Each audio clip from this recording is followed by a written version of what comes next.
mas é um prazer muito grande. Trago um abraço dos companheiros lá do SESI, onde a gente faz os nossos estudos doutrinários, né?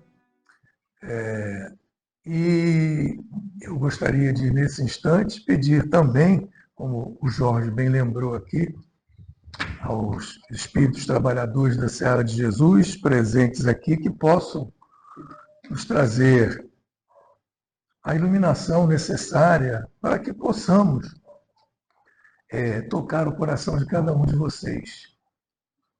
Assim a gente espera. O estudo foi feito com base nisso e desejamos a nossa amiga aqui. Como é seu nome, por favor? Hein? Yasmin. Yasmin, que está pela primeira vez, né? E vai assistir a palestra aqui. Se você não gostar do palestrante,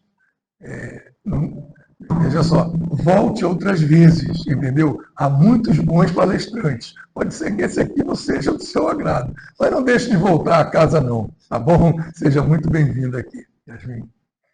Bem, meus amigos, nós trouxemos hoje aqui o estudo sobre os desafios da nova era. Então, deixa eu falar rapidamente, antes de iniciarmos o assunto propriamente dito, como chegamos a esse desafio da nova era. Um amigo meu me fez esse desafio. Marco Antônio, eu precisava do GEAC, inclusive é do GEAC, né? Lá de Araruama. Eu preciso de uma palestra falando sobre os desafios da nova era e tal. E, bom, rapaz, esse negócio de falar de desafio da nova era é um negócio meio complicado. Não, mas eu sei que você vai dar um jeitinho, você vai... né? Eu já conheço já a sua forma de trabalhar, eu sei que você se dedica e tal.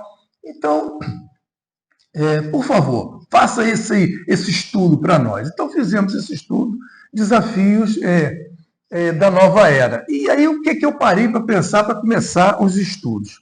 Eu digo, como eu posso começar a falar da nova era? Eu digo assim, me veio aquele estalo. A gente pensa que é só a gente que pensa, né? Mas, na realidade, são os bons espíritos que nos intuem, né? E por que você não começa falando lá de priscas eras, lá de trás, para você chegar à nova era? Eu digo assim, como eu poderia trabalhar esse assunto lá de trás para chegar até a nova era de hoje?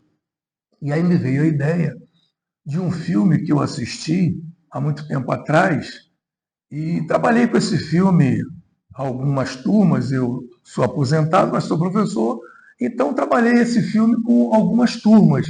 O filme chama-se A Guerra do Fogo. Alguém conhece? Alguém já viu? A Guerra do Fogo é de 1981.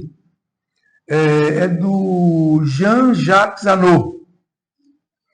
É uma película muito interessante porque ela retrata os hominídeos de 80 mil anos atrás. Então foi onde eu comecei a trabalhar. Eu digo, eu vou vir lá da pré-história, né, e vou caminhar até chegar à nossa nova era. Vamos dizer assim, eu fui meio ousado, né? Mas eu acho que a gente conseguiu chegar lá. Então, esse filme, eu gostaria de dar um preâmbulozinho, rapidamente, desse filme. Ele é um filme muito interessante. Ele está no YouTube. Deixa eu só lembrar para vocês. Quem tiver a curiosidade, quiser ver no YouTube, ele está lá no YouTube, A Guerra do Fogo. Só quero lembrar o seguinte, é um filme forte. Não é um filme para crianças. É um filme para adultos, que tem uma capacidade de compreensão, de amadurecimento, né? Então, vamos dizer assim, preparem-se, é um filme forte. Pois bem, esse filme, ele não possui diálogos normais. Ele é somente através de grunhidos guturais, os personagens. Eles falam mais pela forma de se movimentar, eles falam mais com gestual corporal do que com qualquer outra coisa. E esse filme tem como protagonistas duas tribos, a tribo Ulan e a tribo Ivaca. A tribo Ulan é uma tribo que endeusa o fogo, mas ela não consegue criar o fogo, ela não domina o fogo, a criação do fogo. E a tribo Ivaca já é diferente, é uma tribo que possui também o fogo, mas ele consegue criar o fogo. Então aí a gente já percebe que há, vamos dizer assim, um salto tecnológico entre as duas. Uma que endeusa o fogo, tem o fogo como símbolo, né? Mas não consegue manter o fogo por muito tempo. E a outra que tem. Então a gente já percebe aí. E eu queria lembrar o seguinte, por que eu voltei lá nesses 80 mil anos, desses hominídeos? A questão 115 do Livro dos Espíritos diz que Deus criou os espíritos simples e ignorantes. Então, ao longo desses anos, nós, como humanidade, viemos avançando através, né, digamos assim, de erros e acertos. E o filme ele vai mostrando isso o tempo todo. A tribo Ulan, essa tribo, ela perde o fogo em meio a uma disputa, em uma briga que tem lá com animais ferozes, com macacos, enfim, uma disputa muito grande, e eles, o fogo, a chama que eles guardavam, a chama guardadinha, ela se apaga. Então, quando a chama se apaga, para essa tribo, é o desespero, é a volta à escuridão, é a tristeza, é sombrio para eles ficam desesperados. E nesse desespero, eles elegem 3 personagens, 3 integrantes da tribo para saírem à busca do fogo. Quer dizer, serão os nossos futuros heróis. Eles sairão em busca do fogo para trazer para a sua tribo que ficou ali quietinha. Pois bem, eles, através do filme, eles vão mostrando, vamos dizer assim, o desenvolvimento que eles vão levando adiante. A forma de se comunicarem entre si através de gestos, através de alguns grunhidos. Então, ali a gente já percebe a questão da empatia, a questão do desenvolvimento da consciência, da inteligência, porque eles vão, nessa jornada em busca do fogo, eles vão descobrindo, eles vão passando por várias situações difíceis e vão conseguindo vencer essas situações até se defrontarem com a tribo Ivaka, que é a tribo que sabe criar o fogo. E como é que eles conseguem entrar em contato com a tribo? Eles sequestram uma mulher que sabia criar o fogo. Então, a gente já vê um choque aí, né, das duas tribos, o outro ali aparecendo, né? A tribo que detinha o fogo e sabia como criar e a outra que não. Então, são 2 estranhos, um de um lado, outro do outro, mas a gente percebe a interação. Então, a gente vai vendo, ao longo da caminhada que eles levam, essa caminhada é para nós também. Por quê? O fogo, como sendo sagrado e vital para eles, é o poder de tudo. Vocês já imaginaram se nós não detivéssemos a questão do fogo? Sem o fogo, você não conseguiria cozinhar os alimentos, não conseguiria espantar os animais, não conseguiria, vamos dizer assim, moldar determinados utensílios até para caça, não é? O fogo servia de aquecimento, o fogo servia de ponto de reunião para que eles contassem através dos seus gestos, né, as suas proezas, enfim. Então, é esse o fogo que vem nos trazendo ao início do nosso... Para cá? Sim. Ao início do nosso estudo propriamente dito. Então, está ali, ó, a Guerra do Fogo e os desafios da nova era. Ali é um cartaz do filme que aparece, aquela dali é a mulher Ivaka. Né? E aí são alguns detalhes dos percalços que eles vão passando para conseguir o fogo. Essa mulher, além dela dominar a questão do fogo, ela ensina também questões de carinho, questões de amizade, questões de amor e sexo, que ela mostra para a outra tribo, que não sabia nada, que a outra tribo era totalmente bem ignorante, no sentido da expressão da palavra, no sentido lato da palavra, né? Ignorante mesmo, e ela vai mostrando, ela vai passando para eles uma série de coisas, né? Como curar feridas, etc, etc, etc. Muito interessante. Então, os desafios a Guerra do Fogo e os desafios da nova era. O fogo, ele é mostrado como símbolo da consciência, da razão e da espiritualidade. Então, é esse fogo que vai começar a animar esses nossos amigos nessa nossa jornada. A jornada dos personagens representa, na realidade, o despertar humano. A cada encarnação, nós encarnamos e somos cada vez melhores do que éramos em encarnações anteriores. Não é assim que nós sabemos? Hoje, nós estamos vivendo o nosso melhor momento da encarnação. A nossa melhor encarnação é essa agora, né? Transição da sobrevivência instintiva para a busca do sentido. Então a gente percebe ali, durante toda a escalada do filme, que eles vão buscando sentido nas coisas que eles fazem. E a gente dá para acompanhar isso com uma tranquilidade muito grande.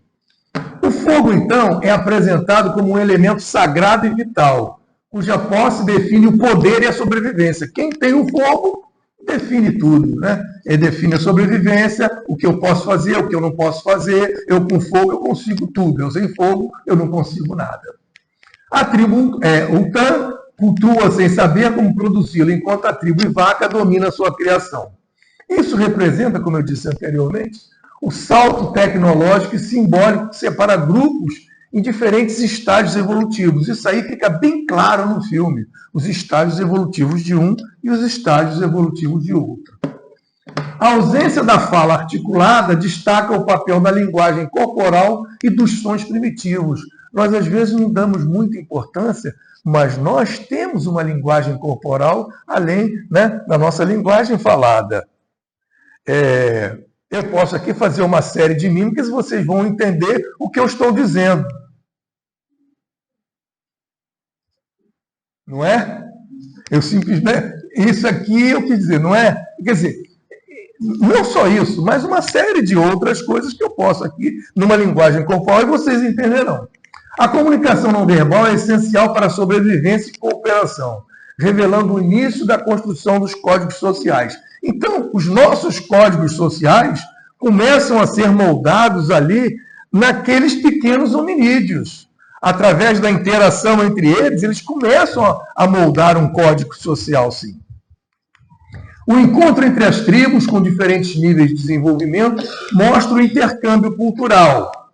A troca de saberes, mesmo que inicialmente violenta, como eu disse, com o sequestro da mulher Ivaka, evolui para o aprendizado e transformação. Então eles vão se transformando, eles aprendem muito com essa outra tribo. A evolução da consciência. Os protagonistas ao longo da jornada demonstram crescente capacidade de raciocínio, empatia e adaptação. Há muitas cenas no filme que você observa claramente isso. A questão da adaptação, a questão de um ficar na posição do outro, sentir como se fosse o outro. Ele sabe que o amigo fez alguma coisa que ele poderia ter feito ou que deixou de fazer, que beneficiou, que não beneficiou. É muito interessante esse jogo cênico, né, que a gente vai observando. O filme, para muitas vezes, pode parecer enfadonho. Um filme que não tem diálogo, né, deve ser interessante, né? Mas é assim mesmo. Então, e eles vão interpretando ali, né, ao longo do filme. Simboliza o processo de humanização, o surgimento da ética, da curiosidade, da criatividade com os traços humanos. Filosoficamente, isso nos remete à ideia de que o ser humano, sem conhecimento, sem ética, sem espiritualidade, vive em estado de alienação. A busca pelo fogo é a busca por si mesmo. Então, se nós convivermos e vivermos sem ética, sem espiritualidade, a gente não está caminhando num bom caminho. Isso a gente já percebe desde Priscas Eras, quer dizer, nessa demonstração desse filme, né? Os três protagonistas que partem em busca do fogo encarnam o caminho iniciático, enfrentam perigos desconhecidos e gradualmente desenvolvem habilidades, empatia e inteligência. Já falei sobre isso. O encontro entre as tribos, o choque entre elas com diferentes níveis de evolução, revela o drama do etnocentrismo e da alteridade. A tribo que domina o fogo é vista como superior, mas também como estranha. Esse drama do etnocentrismo e da alteridade é algo fantástico, porque dificilmente gostamos de sair das nossas posições, das nossas convicções. Esse nosso etnocentrismo, isso acaba com a gente. Por quê? Porque eu não aceito a opinião do outro, eu não quero saber do que o outro fala, só eu que sei, só eu que manjo, só eu que sei de tudo, só eu que falo a verdade. Essa é a questão, né? E a questão da alteridade é a questão de você conseguir ver que o outro tem algo a te oferecer. Não é só você que sabe tudo. É questão da humildade. O outro sabe alguma coisa que pode te ajudar. Todos nós sempre sabemos alguma coisa que pode ajudar o outro. Podemos ser ajudados, mas podemos ajudar também. Então esse choque é violento, né? Então essa visão nos leva à pergunta: quem é o outro? O outro é ameaça ou possibilidade? Como nós enxergamos o nosso amigo, o nosso companheiro, né? As pessoas que convivem conosco? Com possibilidade ou com estranheza? O outro é aquele que ou é uma pessoa com a qual eu posso desenvolver uma parceria. A gente precisa parar para pensar nisso, né? A nova era exige que vejamos o outro como parceiro da evolução, não como inimigo. Quando eu olho para um parceiro da minha evolução, eu tenho um olhar diferente sobre ele. A coisa modifica totalmente se eu olho de forma diferenciada para ele, não como um inimigo meu. Se a pré-história é marcada pela luta pela sobrevivência, a nova era exige uma nova luta, a superação do ego, a integração com o coletivo, a reconexão com o planeta e o cosmos. Superação do ego. Gente, trabalharmos o nosso ego, Joana de Anjos trabalha muito essa questão de ego, né? É algo fabuloso. Você conseguir, vamos dizer assim, descer do seu pedestal e saber que você não é o rei da cocada preta, né? É complicado, é muito complicado. Por que reconexão com o planeta e o cosmos? Vamos fazer uma continha agora aqui, matemática. Em média, nós vivemos em torno de quê?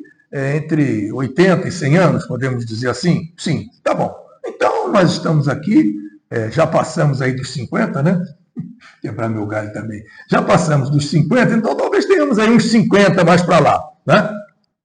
Pois bem, depois de desencarnarmos, normalmente se leva em 80, 100 anos para reencarnarmos de novo.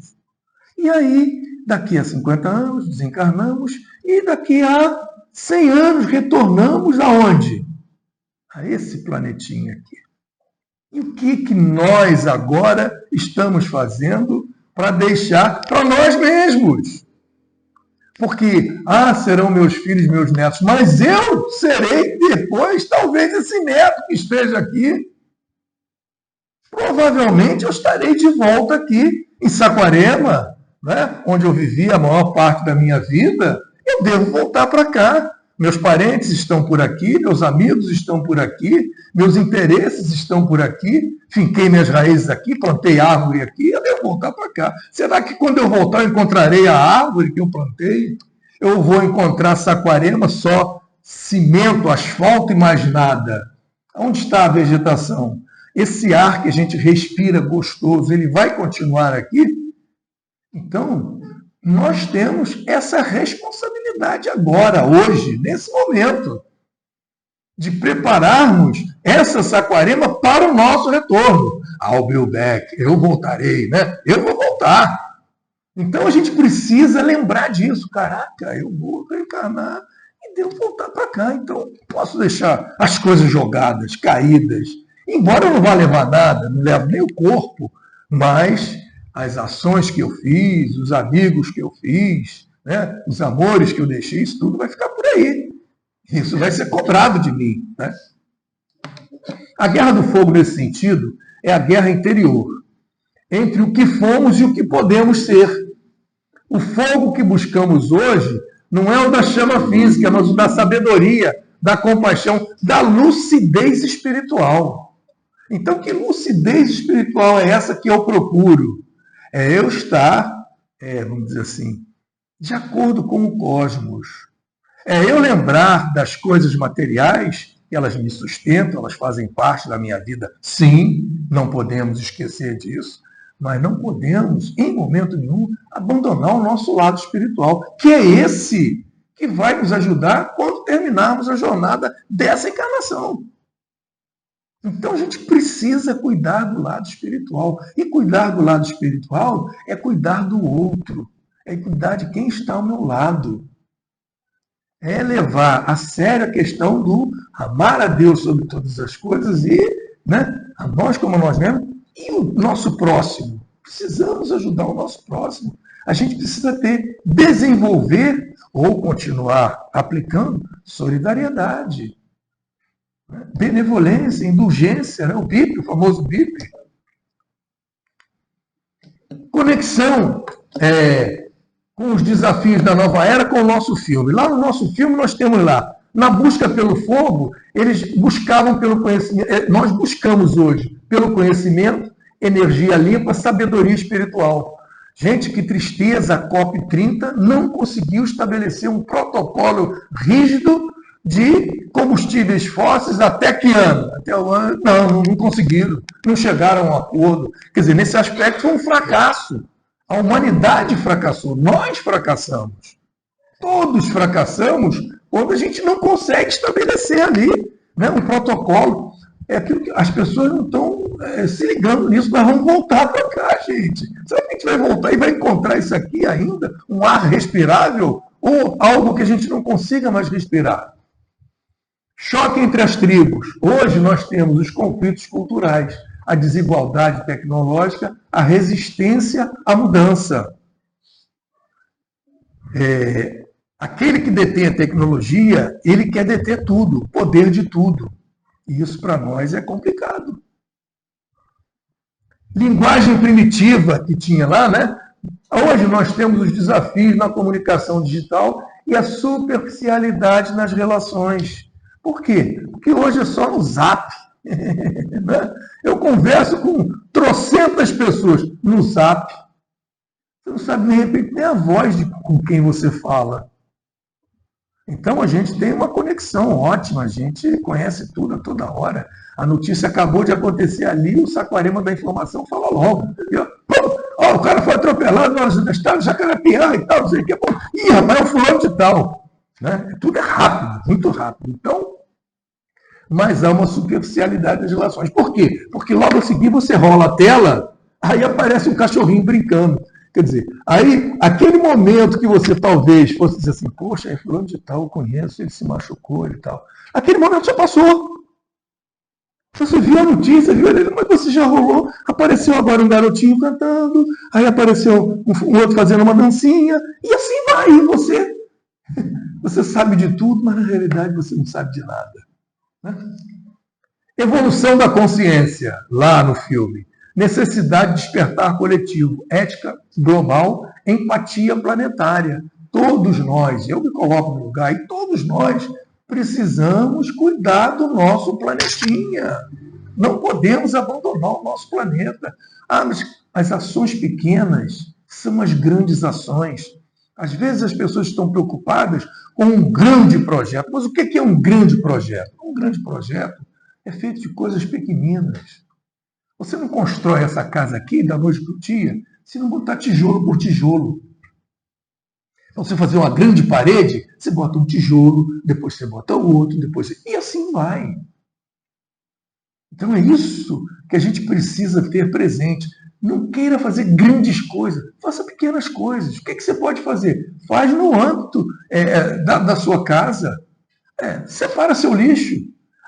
Mas eu separo o lixo lá e tal. O lixeiro vai e joga tudo junto. Paciência. Mas você já cuidou, você já não mandou o teu lixo todo misturado. Você já mandou ele separadinho ali. Faz essa separação. Ajuda lá a pessoa que de repente está lá catando. Não joga caco de vidro no lixo de qualquer jeito. Bota dentro de uma caixa, fecha. Porque a pessoa, às vezes, que está puxando lá o lixo, vendo alguma coisa, pode se machucar. Quer dizer, é uma ação pequenina que você faz. Mas é uma grande coisa. Você está cuidando da sua parte. Você está fazendo a sua parte. Não é isso? Então, as mudanças tecnológicas rápidas, crises de valores e espiritualidade e busca por significado e propósito. Os avanços tecnológicos, eles estão mostrando isso para todos nós. Nós precisamos, vamos dizer assim, estar atentos para essas mudanças, para essa crise de valores e pela busca de significado e propósito. No princípio, Jorge colocou ali, a nova era, para refletir sobre a nova era. Então, vamos ler de novo. O Cristo foi o iniciador da mais pura moral, a mais sublime, a moral evangélica cristã que deve renovar o mundo, aproximar os homens e torná-los fraternos, que deve fazer jorrar de todos os corações humanos a caridade, o amor do próximo e criar entre todos os homens uma solidariedade comum. É isso aí que o Cristo está tocando a gente, está falando para nós.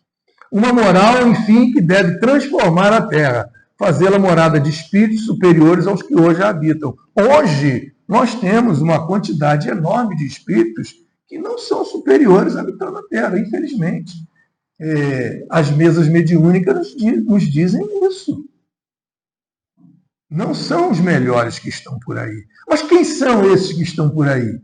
Somos nós. Porque nós, ao desencarnarmos, não vamos virar santo nem virar anjo. Quando Marco Antônio desencarnar, eu vou continuar sendo Marco Antônio, do jeito que eu sou. Gostando das coisas que eu gosto, não gostando das coisas que eu não gosto, eu vou continuar sendo eu mesmo. Então, quando a gente diz que não tem por aí muitos espíritos superiores, é porque está apinhado de pessoas comuns iguais a nós, que pouco fizeram ou nada fizeram, né, para se melhorar espiritualmente. E esse chamamento é para todos nós. Não é só para uns pequenos iniciados. Vou deixar isso para fulano, ele é do centro espírita. Não, vamos dizer assim, é um papel meu também. Eu também tenho que desenvolver isso. Não posso deixar para os outros. Então, nossos desafios sobre as perspectivas espíritas. Lembrar que a reencarnação e a lei de causa e efeito. Alguém que esteja no espiritismo até hoje desconhece a questão da lei de causa e efeito? Não pode. Se desconhece, você está passeando por enquanto. Você ainda não chegou no espiritismo onde devia chegar. Como é que é a sua vida? É mais ou menos porque você está trabalhando de forma que ela seja mais ou menos. É você que vai lembrar sempre disso. Causa e efeito. Se eu pratico bem, eu recebo bem. Se eu pratico mal, eu recebo mal. Isso é tranquilo, não tem para onde correr. Não tem para onde correr. A importância da moralidade e da ética. Então, todos nós precisamos ter isso dentro de nós. Recebi um troco errado. Você me deu um troco errado. Aqui, ó, esse dinheiro é seu. A gente tem que fazer isso. Não, bem que podia me devolver aí um trocadinho, achei e devolvi. Que nada. É obrigação nossa. Se não é seu, devolve o que não é seu. Isso tem que estar presente. Isso a gente tem que passar para os nossos filhos, para as novas gerações, uma questão de ética, uma questão de moral. Isso é fundamental para a gente viver melhor. O papel da mediunidade e da comunicação com os espíritos. As casas espíritas precisam trabalhar exaustivamente a questão da mediunidade, das reuniões mediúnicas. Muito estudo, estudar Kardec, estudar o livro dos médiuns. Toda reunião mediúnica ela tem que ser precedida do estudo do livro dos médiuns. A mediunidade nos dias de hoje ela já dispensou as pancadas, ela já dispensou aparecimento através de ectoplasma, de espíritos, etc. Essa fase nós já passamos. A fase agora é da mediunidade consoladora. Aquela mediunidade que eu posso trazer uma mensagem para uma mãe que perdeu um filho, que está desesperada, que chora dia e noite pela perda do filho. Então, nós temos que ter em nossas casas essa capacidade de mediunicamente trazer o consolo para as pessoas que vêm em busca desse consolo em nossas casas. As conversas, os atendimentos fraternos, eles servem para isso. Precisamos investir nesse tipo de mediunidade para ajudarmos a humanidade de um modo geral. A busca por significado e propósito em um mundo cada vez mais materialista. A necessidade de desenvolver a empatia, a compaixão em face das mudanças globais. Desafio espiritual do século XXI, a crise da conexão. Apesar da hiperconectividade digital, há solidão, ansiedade e vazio existencial. Ah, Marco Antônio, você pegou pesado. Não, não peguei pesado. A quantidade de adolescentes que praticam suicídio, é enorme. Os meios de comunicação já têm até um acordo tácito para não fazerem alarde, para não fazerem a divulgação, sob forma de você, através dessa divulgação, até de uma certa forma incentivar. Nós que estudamos o Espiritismo, nós sabemos que esse passo do suicida, basta ler Dona Ivone Pereira. É a pior coisa que existe, que pode acontecer. É você se suicidar. Essa questão da ideação suicida, ela é muito grande, maior do que vocês imaginam. Agora, por que isso? É o vazio existencial. É quando a pessoa acha que a minha vida não vale mais a pena. Mas como não vale mais a pena? Sempre vale a pena. Mas aconteceu isso, isso, isso. Sim, e daí? Vamos correr atrás do prejuízo. Aconteceu? Então, lei de causa e efeito. Alguma coisa você andou fazendo errado. Assuma as suas responsabilidades. Não pode, de jeito nenhum, dizer a porta do suicídio é mais simples, é mais fácil. Não é mais fácil, não é mais simples. Não foi para isso que o Pai nos criou, não foi para isso que fomos criados. Não fomos criados para nos suicidarmos, de jeito nenhum. Ao contrário, nós fomos criados para trazer vida, para trazer saúde, para trazer paz, amor, alegria, né? Para o nosso semelhante, para nós mesmos, não para nos matar, de jeito nenhum. O ser humano busca sentido em meio ao excesso de informação, escassez de sabedoria. No Google hoje, se você digitar qualquer palavrinha que você digite lá, aparecem trocentas páginas com relação àquela palavra, àquela expressão. Ou seja, informação você tem a rolo. Mas eu te pergunto, e sabedoria? O que é a questão da sabedoria? A questão da sabedoria é você conseguir utilizar de forma correta aquela informação que veio para você. Saber filtrar.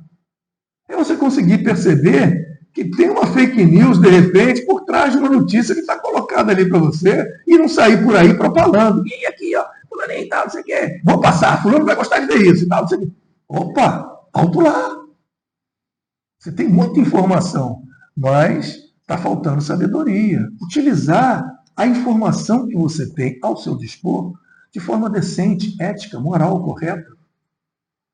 Espiritualidade versus religiosidade. Cresce o número de pessoas que se dizem espirituais, mas não religiosas. A busca por práticas como meditação, mindfulness, yoga e xamanismo. Antônio, você é crente contra, vamos dizer assim, é contra essas práticas? Não, eu não sou contra a prática de algo que você queira se melhorar de forma nenhuma. Mas você não pode esquecer o fundamental, você não pode esquecer o básico. Você pode meditar? Pode, deve, você consegue meditar? Ótimo, é um bem para a saúde. Mas não pode achar que só isso vai resolver o seu problema. Não adianta você ficar meditando, os boletos para pagar e não sair para correr atrás do seu trabalho. Tem lá um boleto esperando, você. Não, agora eu estou no meu chão. Não é assim. Não é assim que funciona. Né? Funciona que você vai meditar, mas vai correr atrás, pô. Você vai correr atrás. Né? Os desafios espirituais da nova era. O impacto da tecnologia na alma, inteligência artificial, redes sociais, realidade virtual. Como isso afeta a nossa consciência? Afeta em muito. Afeta em muito. Determinadas notícias que aparecem para você, principalmente no final da noite, né? Isso mexe com a tua consciência. Você não consegue ter um sono tranquilo se você fica na tela até tarde da noite, 11, meia-noite. Está provado isso. Você tem que se desligar das telas o mais cedo possível. Você tem que dar uma paz à sua mente. Tem que ter um pouco de tranquilidade. Leia um livro, faça uma prece, leia uma página. Veja algo mais tranquilo. Não fica se ligando na notícia o tempo todo. Ih, fulano agora me mandou isso. Ih, Beltrano mandou isso. Ih, fulano... Nossa Senhora! Quer dizer, é um monte de coisa na tua cabeça e você não consegue tomar rumo. O desafio de manter a presença, a empatia, a compaixão em um mundo acelerado. O nosso mundo é aceleradíssimo, né? Precisamos manter. Crises globais como catalisadores espirituais. Pandemias, mudanças climáticas, guerras, tudo isso nos forma a refletir sobre o propósito da coletividade e transcendência. As pandemias, as guerras e mudanças climáticas, elas têm em comum o fato de abalar as estruturas sociais, econômicas, emocionais e provocar rupturas que nos obrigam a pensar o quê? Qual o propósito da existência? Diante da fragilidade da vida, muitos se perguntam, por que estamos aqui? O que realmente importa? Precisamos ver isso aí. O que eu estou fazendo aqui na face da Terra? Por que eu vim para cá? O Espiritismo, ele nos ajuda a dizer de onde nós viemos, por que estamos aqui, para onde nós vamos. Mas precisamos ter essa certeza e essa tranquilidade. Com essa certeza e essa tranquilidade, a gente caminha melhor pela vida. Agora, se você se pergunta de onde eu vim, se você não aceita o que a espiritualidade nos diz, o que dizem lá o livro dos Espíritos, né, com relação a o que é Deus, como chegamos até aqui, ali você tem, vamos dizer assim, um porto seguro para você caminhar na sua vida. Quem faz os estudos espíritas não deve jamais, inclusive até no Evangelho no Lar, ler o Evangelho e ler também o livro dos Espíritos. São livros básicos que todo espírita tem que estar com eles de vez em quando, né? De vez em quando não, sempre. Sempre de manhã, sempre de tarde, sempre de noite. O propósito da existência, né? Por que nós estamos aqui? A coletividade. As crises revelam que ninguém se salva sozinho. A solidariedade, o cuidado mútuo e a empatia tornam-se essenciais e necessárias. Então não tem como você sozinho querer realizar as coisas. Você precisa sempre lembrar disso. Ninguém se salva sozinho. A coletividade é muito importante. Nós, seres humanos, não viemos ao mundo para vivermos insulados. Então, não podemos querer viver sozinho, numa ilhazinha deserta, etc. Não. Nós estamos aqui para vivermos em coletividade. O Pai quer que a gente viva em coletivo. Para isso que nós estamos aqui. Então, só vamos conseguir sucesso na medida que quando eu ajudo o meu próximo, quando eu quero ajudar meu próximo, quando eu começo a pensar no coletivo. Eu preciso pensar no coletivo. Não posso pensar só no individual. No meu umbigo, né? O egocentrismo ali, só eu, tudo eu. Isso quando a gente é criança pequenininha, é o meu pai, é a minha mãe, né? É o meu carro, é o meu cachorro. Né? Quando a gente é pequenininha, é tudo meu, tudo meu, tudo meu. Mas a gente cresce, e quando a gente cresce, o Pai quer isso, que a gente cresça e a gente fuja desse egocentrismo, né? Que a gente abra um pouco mais para a gente perceber o outro. Transcendência. Quando o mundo material falha, aí cresce o impulso de buscar respostas em dimensões espirituais, filosóficas ou religiosas. É o que a gente encontra nas igrejas. Eu não gostaria de falar, mas eu vou falar.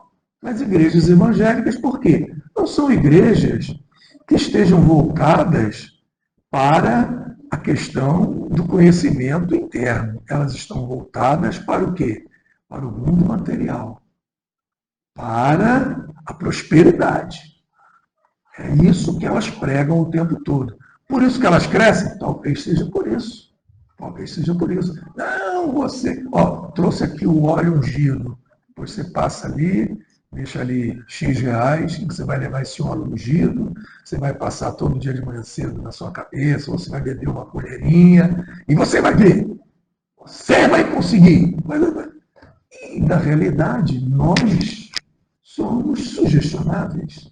Todos nós somos.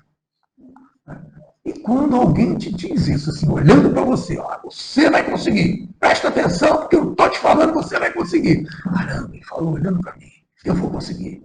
E aí você corre atrás. O que você corre atrás, você vai prosperar. Não é? É evidente que vai. Não, ele falou que eu vou conseguir. E eu vou conseguir sim. E consegue mesmo.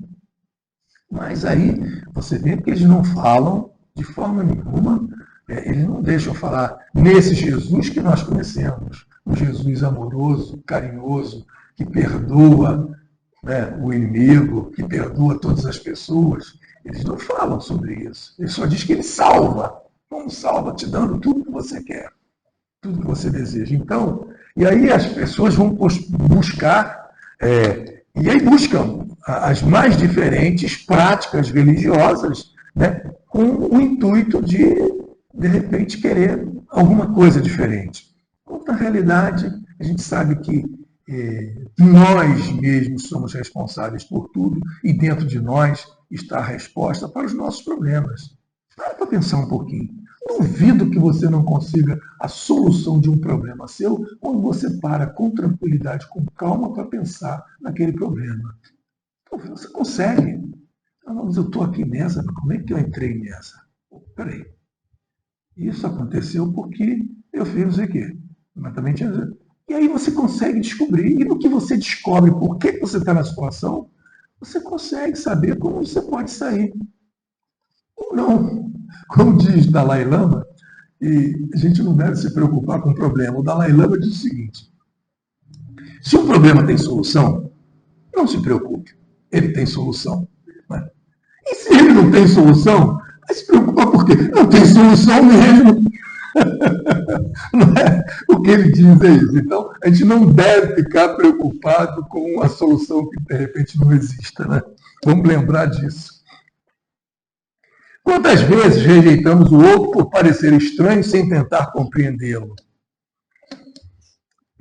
Dificilmente a gente ouve às vezes a fala de uma pessoa sem não fazer uma inferência do que ela está falando. Ele está me dizendo isso por causa disso, assim. Quero ver se ele tivesse isso, se ele falaria isso. A gente tem sempre essa barreira contra o outro. Né? A gente não consegue ser isento ao ouvir um outro falar. Da mesma forma como vocês, por exemplo, não devem estar isentos agora de ouvindo falar. Né? Algumas coisas vocês concordam e outras não. É evidente. Isso é normal, ao próprio do ser humano. Né? Será que estamos preparados para aprender com culturas que não são as nossas? Nós, no mundo ocidental, estamos aí com 2025 anos depois de Cristo e tal, né? Mas e a cultura oriental? Que 2.500 anos antes de Cristo já estavam por aí. Eles têm coisas interessantes também a nos dizer. Será que eu não posso aprender nada com o que eles podem me dizer? Será que eu não posso trazer alguns ensinamentos para a minha vida normal? Como eles trazem, como a gente vê por aí, determinados pensadores ensinando a gente a respirar melhor. Se o cara me ensina a respirar melhor, por que eu... Não, isso daí não é de Deus. Esse cara esse chinês com essa carinha assim, ensinando. Ele te ensinou a respirar melhor, rapaz. A partir do momento que ele te ensina, por que você não pode levar adiante isso? Não é? Você está olhando o cara só porque ele tem o olho rasgadinho? Diferente, que diferença cultural, né? A nova era exige que tipo de postura diante da alteridade? Como é que eu vou me postar diante da alteridade? Eu tenho que saber que as outras pessoas podem me ajudar. Eu não posso achar que realmente sou eu o dono da verdade. Os desafios espirituais da nova era. O drama do etnocentrismo está em sua limitação. Ela impede o aprendizado, o diálogo e a evolução. No filme, os Ulan, se eles não superassem esse instinto inicial, eles não tinham sobrevivido. Então, se você não pode com o inimigo, una-se a ele, junte-se a ele. Então você tem que aprender com o outro. O outro ele tem sempre algo a nos ensinar, embora pareça que não. Como nós aprendemos com os outros têm coisas a nos ensinar. A alteridade, por outro lado, é libertadora, ela permite a troca. a aprendizagem e a transformação. O bonito da aprendizagem é que nós nos transformamos. É esse que é o belo. Não adianta aprender e não transformar. Feito o garotinho que diz assim, ensinei o meu cachorro a assoviar. Ensinou? Eu ensinei, mas só que... Então mandei ele assoviar. Não, mas ele não aprendeu ainda, né? Quer dizer, a aprendizagem, ela é fundamental. Quando você coloca, né, essa aprendizagem a seu favor. Agora, se você aprende uma coisa e não coloca essa coisa a seu favor, meu amigo, você não aprendeu. Não valeu de nada. Não é isso? Ficou jogado aí, jogou no lixo. A nova era em que se inicia no final do filme é marcada por essa abertura ao outro. Uma metáfora poderosa para os desafios contemporâneos da convivência intercultural. Então, o nosso mundo hoje é um mundo interconectado. Então, eu preciso e devo, vamos dizer assim, me apropriar do que há de melhor em outras culturas. O que tem de pior a gente não precisa assimilar, porque isso é negócio. O ruim a gente já até sabe como é que é o ruim. Mas se eu tenho algo de bom em outra cultura, por que não posso trazer isso para o meu dia a dia? Eu devo trazer isso para o meu dia a dia. É uma forma inteligente, é uma forma consciente de eu me melhorar. É isso. Em síntese, quais os desafios da nova era? Os desafios da nova era: crise de valores, superficialidade e excesso de informação. Nós estamos vivendo isso aí. Crise de valores, sem precedentes. Sem precedentes. Observamos hoje, eu posso falar isso, graças a Deus, eu vou fazer agora aqui um relato pessoal, não diria, mas vou fazer. Graças a Deus, eu já estou aposentado há 8 anos, não estou mais dando aula, né? Mas se eu estivesse hoje, eu estaria em palcos de aranha, com a quantidade de alunos deseducados e alunos cheios de razão. A gente ouve aí cada caso de que, ao invés do professor ser, vamos dizer assim, respeitado, o pai vai desacatar o professor. Olha, cara, você chamou a atenção do meu filho? Meu filho, ninguém chama atenção, não. Aí, se um negócio desse acontece comigo, eu não sei onde é que eu vou colocar, o que eu vou fazer. Mas, graças a Deus, eu já me aposentei, já estou há 8 anos aposentado. Que beleza, ser aposentado é muito bom, né? É ótimo, é ótimo.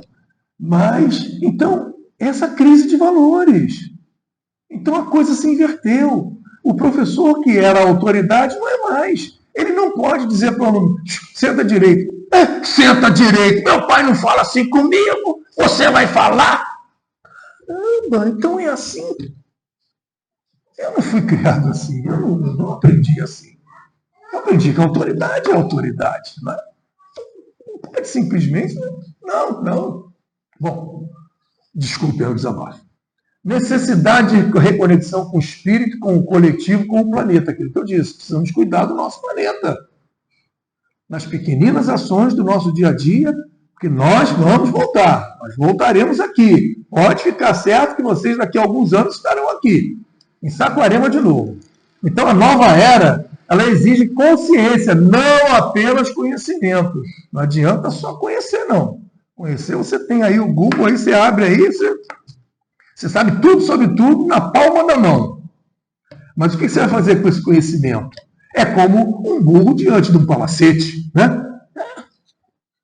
Ele não consegue perceber as curvas, a arquitetura, o desenho arquitetônico, etc. E tal. Para ele aquilo não quer dizer nada. Então, é isso que acontece conosco quando você tem muito conhecimento, mas não transforma o conhecimento em coisas aplicáveis para você, para seu próprio benefício.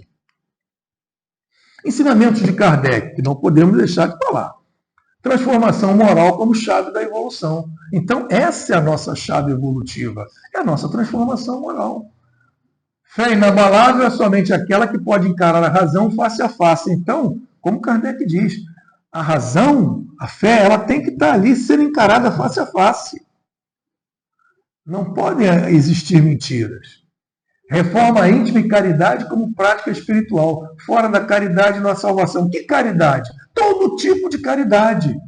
A caridade material, quando você faz uma doação de um alimento. A caridade do seu ouvido, quando você ouve uma pessoa fazendo um lamento, né, uma solicitação. A caridade de ajudar uma pessoa a atravessar a rua. Né? A caridade, de repente, de socorrer com dinheiro um amigo que está numa situação difícil. Tudo isso, fora da caridade, não há salvação. Então você tem que estar preparado para isso. O verdadeiro espírita reconhece pelo esforço, pela sua transformação moral. Então, somos melhores que os outros? Claro que não. É evidente que não. Mas a gente tenta ser melhor do que somos a cada dia. Então, o que é eu tentar ser melhor do que sou a cada dia? É eu, ao acordar, me lembrar, pô, eu tenho que fazer alguma coisa boa hoje para alguém, eu tenho que ajudar alguém. É isso que é você tentar ser melhor do que é. Porque normalmente a gente está no lufa-lufa no dia a dia, nem sempre a gente para pensar nisso. Mas se você der uma paradinha e fizer isso, você. Então esse é o verdadeiro espírito, aquele que tenta ser melhor do que é. Hoje eu tenho que ser melhor do que eu fui ontem e amanhã melhor do que estou sendo hoje. É isso aí a questão do espírita. Não é que ele seja melhor, ele não é melhor do que ninguém, não. A nova era é coletiva, não elitista. A verdade é revelada por múltiplas vozes, não por um único intérprete. Por isso que eu disse a questão de nós investirmos nas casas espíritas, nas reuniões mediúnicas. Precisamos ter boas comunicações, precisamos angariar bons espíritos, trazer a consolação às pessoas que pedem consolo, que pedem auxílio, que pedem ajuda. Eles podem nos auxiliar, eles podem nos ajudar, mas nós temos que estar numa sintonia melhor. Ensinamentos de Leon Denis, a evolução espiritual como vida, né? Lei de vida. A alma se engrandece pelo esforço e pela dor, e pela luta. Está lá no livro O Problema do Ser, do Destino e da Dor. Esse dor eu botei ali um asteriscozinho, um amigo meu disse, eu achei interessante isso. Dor quer dizer dispositivo organizador de rumo, né? Você quando sente dor, você vai modificar alguma coisa.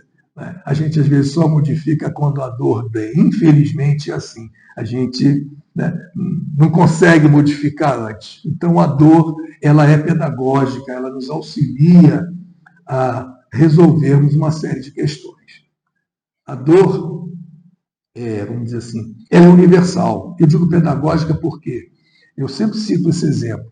A dor de uma mãe espírita que perde um filho não é diferente da dor de uma mãe evangélica, não é diferente de uma mãe muçulmana, não é diferente de uma mãe umbandista, ou seja, a dor de uma mãe que perde um filho é idêntica. Todas elas sentem a dor do mesmo jeito. A dor é pedagógica, ela nos ensina, ela nos mostra. Né? A fé raciocinada e o ideal divino. O ideal é Deus. E Deus é a perfeição realizada. Vocês sabem que nós temos cerca de 122 eventos que falam da criação, que eles existem para que a Terra pudesse ser e para que nós pudéssemos ser o que somos hoje. Então é incontestável Deus. Esse Deus é incontestável. A liberdade sem virtude leva ao desregramento. Só o ideal divino pode unir os homens. Então, Leon Denis, inclusive, ele fala que o espiritismo ele seria a religião do futuro, mas ele fala nesse espiritismo, religião do futuro, no sentido de que da forma com que você vê o mundo, atravessa o mundo, sendo espírita, ajudando, sendo caridoso, fazendo as coisas decentes, corretamente, com moral, com ética, etc., né?